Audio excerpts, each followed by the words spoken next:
Well, it's the Bryan and Vinny show here. It's Thursday night, October 9th, 2008, here at Figure4Online.com. We've got a packed show today. We've got ECW, got TNA, we've got Ultimate Fighter. We're going to have Granny on the show. Haven't decided if we're going to have call-ins yet. I may just make that decision later on in the show. Don't know if I have the energy for a long program tonight, since I'm going to have to do it solo again. Vince has still not found his keys. I don't know where they're at. I fell down on my knees. Just kidding, everybody. I'm here. oh, what a rib we have pulled. We fooled all those people. Speaking of fools, I'm a fool. Go ahead. Well, we'll start at the beginning. I went for a run Monday afternoon and thought, boy, I don't want to have all these keys jingling in my pocket while I run for an hour. I'm just going to take my car key off, leave the rest of the keys in my car, and I'll be good to go. So I went for my run. Started to rain. I was soaked by the time I got back to my car. I drove home. I grabbed my stuff, ran upstairs to my apartment, opened the door, walked in the bedroom, threw everything on my bed. I immediately noticed, hey, my car key is not there. I must have left it in the car. I will go worry about it later. Later rolled around. It came time to leave and come over here Monday night. No key.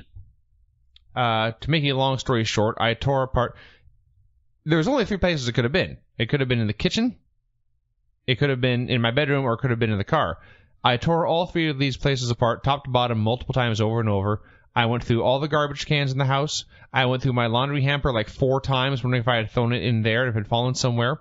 I cleaned out my car, which it needed doing anyway, so on the plus side, I got that done.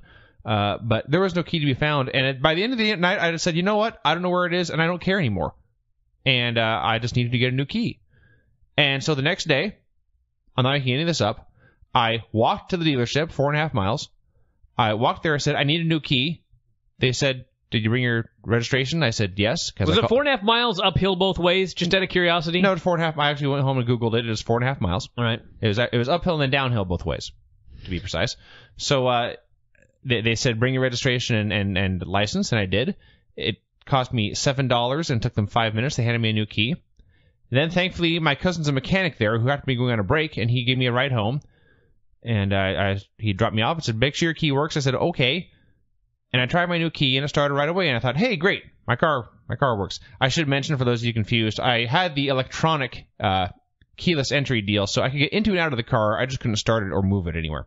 So anyway, I had a new key worked, and I thought, great. And I waited goodbye to my cousin. He began to drive away. Then I heard someone say, excuse me. I turned around, and there was a man there I did not know. He said, are you looking for a key? I said, well, not anymore. And he said, well, we found this. And he held up a key, which was my key. Now, I tried to ask this guy where he found it, and he couldn't really say. He said, well, I think it was up against the curb or maybe in some leaves. So I said, well, when did you find it? He said, sometime in the past couple of days. And I thought to myself, wow, it's been missing less than 24 hours. Barely more than 12. But I merely said thank you. I took my key back.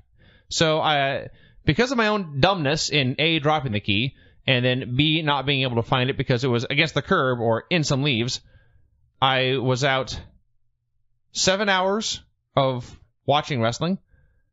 $40 I paid for the pay-per-view. My Monday evening was ruined because all I did was look for this key I couldn't find. My Tuesday day was ruined because I had to go into town and get these keys. And yes, all of that because I'm dumb. So you suffered. I suffered. I suffered far more than you did, I think. Oh, I don't know. That was a grueling hour and a half. I don't doubt that it sucked, but for me it was a grueling Luckily, I had 2 callers. days, really. I had callers to try and make the time fly by a little bit faster. Mm-hmm. But I actually did try to call in, and it was always busy, so you apparently had plenty of callers. Talking for an hour and a half is not easy by yourself. I did it on Saturday. What? The sports show. You had callers the whole time. I see.